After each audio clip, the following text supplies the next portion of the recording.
Welcome back, MMAOddsBreaker Frank Trigg. Today we got Mike Richman again. It seems like it's every month I'm talking to you now. Is it? But there's no more tournaments. So I don't understand what's going on. Are you back into a role where you want to fight all the time now? They're keeping me busy, I guess. They offered me this fight about 2.5 weeks after my last fight. They hit me up. They said, hey, we want an exciting fight for the November 15th card down in San Diego. We were thinking about putting you on there. Well, it's not a bad card to be on, especially with. Who was it against? Then they said Nam Phan. I'm like, yeah, I like that fight. Let's do it. It's not a bad card to be on, especially with Ortiz and Bonner as the main event. No, absolutely. It's a great card. I've been on some other big cards for Spike, but this card is going to be, really fun to be on. Do you have a pick for the Ortiz Bonner fight? It's a tough one to call. Part of me wants to say Ortiz because I'm always been an Ortiz fan. Even before I got into fighting. But I don't know. I don't know. I'm kind of thinking Bonner. It'll be interesting. It's a tough one to call. I interviewed Tito yesterday about it, and he seems to be like the old Tito from 5 or 6 years ago. But we'll see, Yeah. What you look like in an interview during training camp versus what you look like underneath the lights in San Diego on November 15th is a totally different ballgame. Yeah, exactly. So speaking of that, how are you? And I'm loading this question. Like I always say, don't give me the standard answer. Hey, it's the best training camp of my life and the best shape of my life. How is training camp right now? I mean, is it wearing on you? Are you getting tired of it? Are you bored? I mean, what's going on with it? Well, for me, it's been kind of like an extended training camp, really. I had a 10-week training camp before the Ed West fight to really, work on getting my weight down and everything. And then I had about a 2.5 week rest of eating like a fat turd. I honestly didn't think I was going to be getting a call for this fight. So it definitely came out of nowhere. So, it was just about getting back in there, cleaning out my diet real quick and bringing the weight back down and just kind of, the cardio didn't drop that much after the 2 weeks. It was just maintaining, bringing it back to where it was and bringing the weight down. Well, let's talk about Nam Phan. 2013, you're 17-5, pretty close record-wise, but obviously, win-wise, you guys are pretty close, but obviously, loss-wise, you're way ahead of the game. 1 second. Miles. I'm sorry. I'm no dealing with son at the same time. I'm still at the academy. I just got done sparring. I'll be there in a second, honey. It's part of it, too, though, but, it's actually raised a good question. How do you balance family life with sparring and training? It definitely can be difficult balancing family life. I'm divorced as well, so I get the kids 50% of the time. So my youngest son's with me. I bring him to training. There's usually some other kids he plays around with. He's very comfortable being in the gym now, so he'll hang out while Dad's training and sparring and stuff.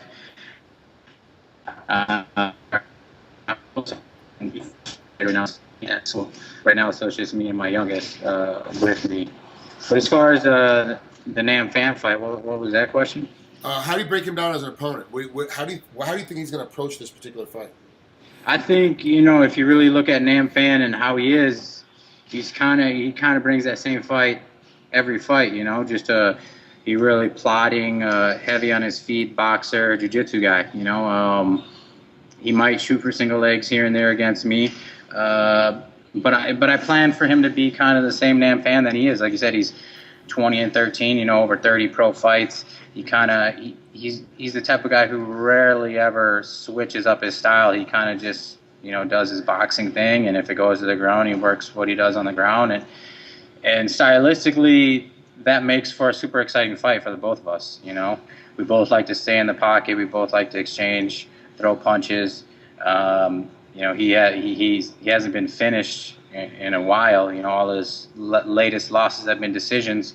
So, if I don't knock him out, my fists are going to be really sore at the end of the fight.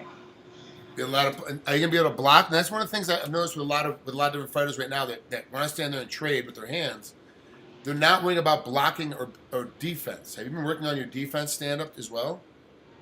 Oh yeah, I'm always working on my defense stand up, but my defense, I really like to slip and counter. I like to slip punches, looking to be in position to throw back powerful shots. I don't like to really shell up defensive type of stance unless I really have to. But everything I do is based off of head movement, slipping, and returning powerful shots in the pocket. And that's part of the issue that a lot of guys get used to seeing boxers where they're able to stand up and shell up and kind of take that, take the hits. But they've got big gloves on, these little 5-ounce gloves on. Trying to play that kind of style, you still get knocked out. So your style of slipping underneath and being in position to immediately counter and slipping, bobbing one way, weaving the other, and punching through your style, which is almost more of a Mexican style of striking, seems to be a lot better. It seems to work a lot better for mixed martial arts. Have you really analyzed it and thought about it and go, do you understand why a lot of guys don't want to use your style of defense when it comes to striking? Because as a whole, most MMA guys just stand there and take punches and then try to throw off of, try to counter off of absorption. Because I think, I think it's scary. I think it's kind of one of those things where not many people are simulate. You can't really simulate MMA 4-ounce glove sparring in the gym. You can get the 7 ounces on there, but even then, guys aren't throwing 100% bombs. In the gym, you're trying to stay healthy. So when you're throwing 16-ounce gloves on, you can shell up like that, and you get comfortable. But then you get under the lights and you get in there and the dude's throwing freaking heavy shots at you with these little gloves on that are just really protecting hands. It creates they're like, oh yeah, I'm not going to be slipping they don't want to get caught with the punch they don't see slipping. People they don't want to go down like that. So a lot of it becomes a tag game, where shell up, you throw 3-4 punch up. Well, a lot of the guys that I'm training now that are brand new, they're not ever going to be pro fighters. Just guys trying to learn. They're street kids, the neighborhood kids just want to come in and get a good workout in. The big game that we play with them to show them how not to, how to slip and bob and weave is just don't get touched. No matter what happens, don't get touched. And blocking means you're getting touched. So don't even though that you absorb the punch, you're still getting touched. Just don't get touched. And that seems to be when you're taking guys that have no knowledge other than watching it on the sport, watching the sport on TV, or watching YouTube videos of the sport. They seem to understand a lot better. It's like, don't get touched, don't get touched. When you have a guy that's actually in the heat of competition, it's hard to take that guy, especially a guy like you.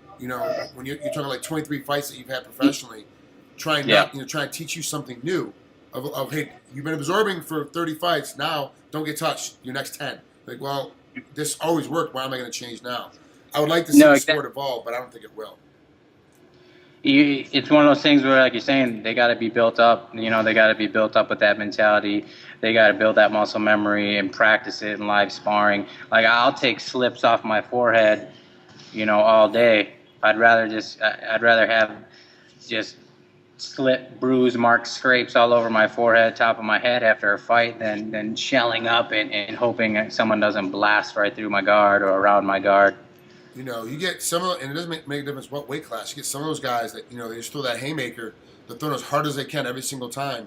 Even if you catch it, you have an open hand, but it hits you at the top of the fingers, it's still going to knock you out because it's going through all the way through. So yeah, it's going to be interesting. Well, what's new for this fight? What have you done new outside of training camp? Let's not talk about training camp because now you're looking at like a 16-week training camp for you to get ready for this fight because you did only have that short break. But what have you done new this time outside of the gym, outside of it? What are you doing for the break that you want to do? Really, it's just like you said, I'm just really busy with family stuff, just family, just hanging out with the kids, outside of training, hanging out with my girlfriend when I don't have my kids, just trying to relax, set time aside to just relax the mind. But yeah, just staying busy. Now wrestling season. Wrestling season starts for my oldest son. So now I help, coach, parent coach on Tuesdays and Thursday nights. So I, helping tonight. Just trying to, just staying busy with the family, and I got my little one right here. How old are your kids? How old are your kids? I have a 3-year-old and a 6-year-old. Miles, can you say hi? Hey, Miles. Oh, where's that? Look at that miserable face, the lower lip and everything. Oh, jeez. He's ready for a nap. Yeah, well, Mike. 1 second, a couple more minutes.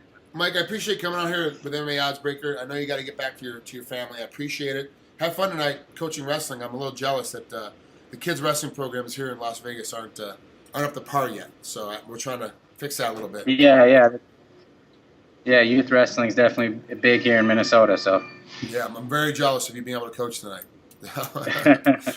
All right, buddy. You have a great night. We'll talk to you again soon. You too, man. Thanks for having me on.